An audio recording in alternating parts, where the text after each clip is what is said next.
squad-wise, Robbo, first of all, how different could the team look this week? Not too dissimilar. We've obviously not got loads of troops in the wings waiting to come in, so the squad will be similar to what we had last week. Really, with hopefully there might be one or two changes. Potentially got Aiden, because obviously Tane has been banned, so he misses one game, and then obviously we've lost Frolis, another halfback, the halfback curse. So yeah, there's going to be some changes, but not too many. How bad is Frolis? Is that the season done? Yeah, it looks that way. He's gone for an operation today, so his TFL in his ankle. Nothing we could do about it. Just one of those things happens in sport. But unfortunately, once again, it's just another half that we've lost. So yeah, that's Niall gone for the year, Tui gone for the year, Clooney gone for the year, and now Frolis gone for the year. So yeah, unfortunately, look, I think he's, as I said before, he's done a real good job since he's come in. Frolis, steady the ship for us, give us some good leadership, and some experience in the halves. But yeah, really unfortunate, not only for us but for him as a player. So, as Frolis helped off last week, at what point are you thinking about potentially bringing Ollie Russell back? Yeah, well, so obviously I'm close to Ollie anyway. He's come through the academy with me. I think they were potentially going to go on loan to Salford. And he ended up reaching out, speaking to me a little bit. Look, there's sort of two ways we could have gone about it. We could have literally just thrown a couple of academy lads in.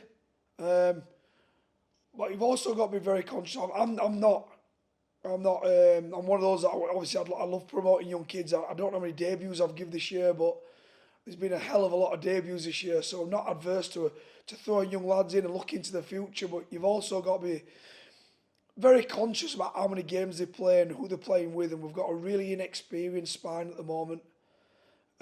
So you've got to be cautious about who you put in with them. You don't want to put them in too young with inexperience around them and them get hurt or them get, have a really, really poor game and get exposed, really. So we just thought it'd be really good to get someone of Ollie Russell's experience to come back in. He's familiar with the club, with the group. I think he's a really good player, and so yeah, I'm looking forward to seeing him back in our shirt.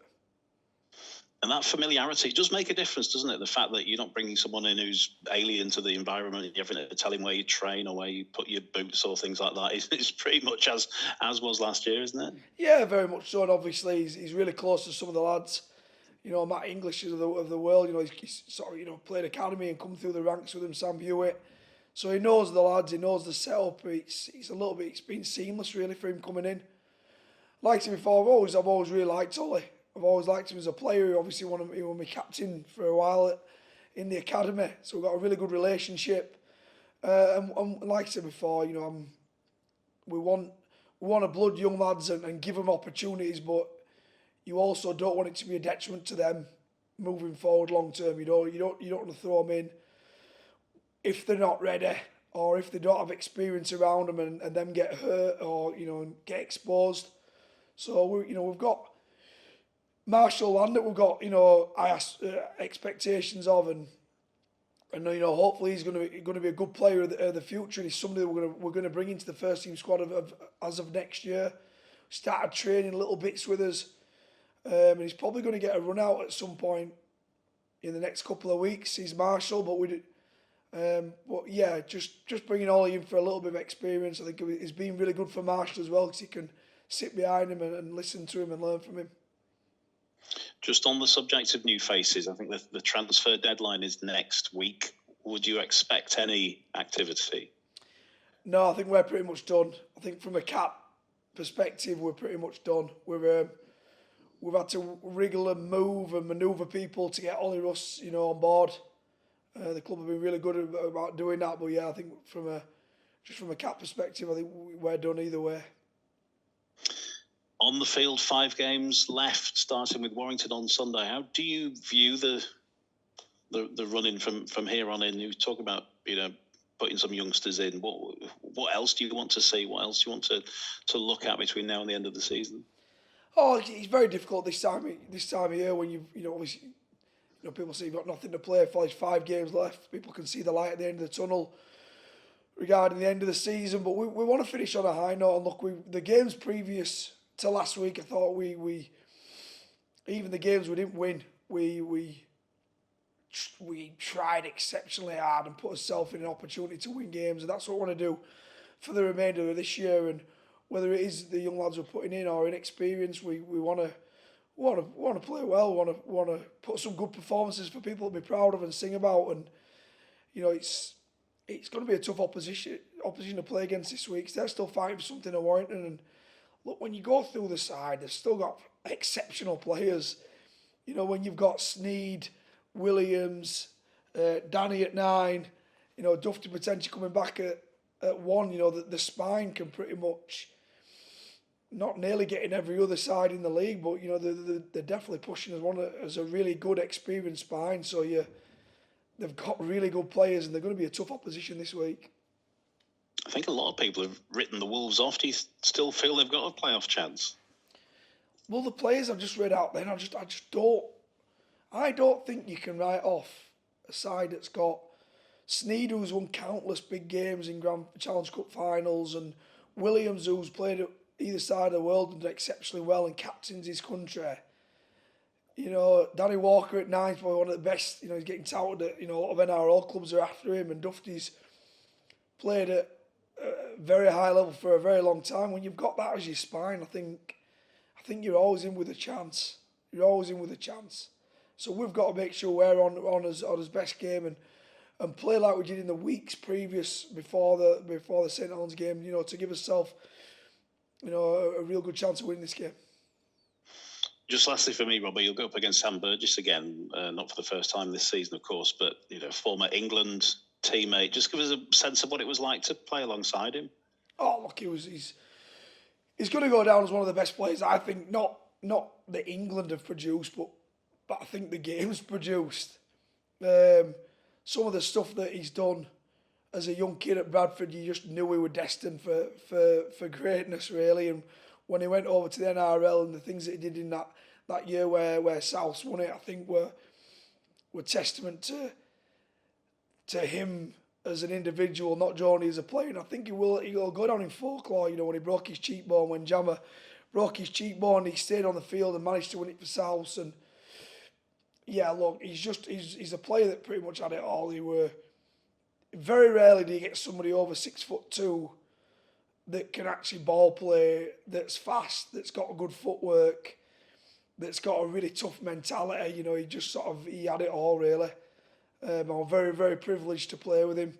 Went over in 2010 when I went over playing the Four Nations with him. To be alongside him, obviously you realise he could play in the back row, he could play in the middle. You could put him at 6 if you really needed to, with that skillful. So yeah, look, really privileged to play with him, and off the field as well, he's a really good bloke. He's a champion bloke as well. Good stuff. Good luck on Sunday. I'll pass you over, pal. Thank you. Hey, Robbo, how are you doing? Okay, thank you. Yeah, good, thank you. How do you deal with setbacks like last week as a coach? Are you able to put them in perspective, or is it frustrating because you have had a few dips, haven't you, after good results of late? Yeah, we've done that a little bit throughout the year. We had a really, really poor performance at Catalans, and then came back and beat Castleford. So when we have had dips, not always, but a lot of times we've found a way of actually performing the next week, and I'm hoping we can take a little bit of a leaf out of that book this week, and and after a poor performance, come back fighting, which we have done, this year in the past. Hopefully, we can see that again this week. Do you feel like your injuries have caught up with you a bit again? As you say, you're without a hell of a lot of halfbacks, aren't you? Yeah, look, we're without all of them. We're without the ones that have come even on loan. So it's not just our halfbacks that we're missing. And that's probably been one of the tricky things this year. It's not the amount of injuries we've had. I've never seen anything like it in my life. But it's the injuries in the same position that have really killed us. Every now and again, if you lose one winger, for example, or you lose one centre, or you even lose one half, but when you lose when you lose all in the same position, just it really hurts you. You know, probably just sums up really the fact that we've got Frolis on loan till the end of the year and actually really steadied the ship. I felt like he gave us that little bit of experience in there. Then to lose him for the season as well, probably just typifies us. But really chuffed to get Russ on board and give us a little bit of experience still in there. You haven't really caught up, have you, since pre-season when you were decimated by injuries? It's kind of been a theme from then on. Are you going to make changes this pre-season to try and prevent some of those injuries? I know some of them aren't. You can't prevent some of them, but some like the muscle injuries and stuff like that. Will you do anything different? We've obviously got a big turnover of backroom staff a little bit anyway. You know, we've made adjustments to the field in which we deemed that we found out there were a little bit of issues going on there. There's been a thorough review. It's not one of those where we've glossed over anything. We've looked at what we can do different, what we can change, and look, a lot of the injuries were a little bit. Were looked at and gone, there's not much you can do about them, and it is just pure luck. There is other ones that we've looked at and thought that we can definitely change in the way we do stuff and what we train on and how we train on it. So yeah, there will be adjustments and hopefully we'll be better for it in the long run. It just shows how important a pre-season is as well, I guess, and how you have to nail this one coming up. Yeah, very much so. Look, it can make or break in pre-season when you have a lot of lads on the injury front who are not training through pre-season or they're coming back late for whatever reason.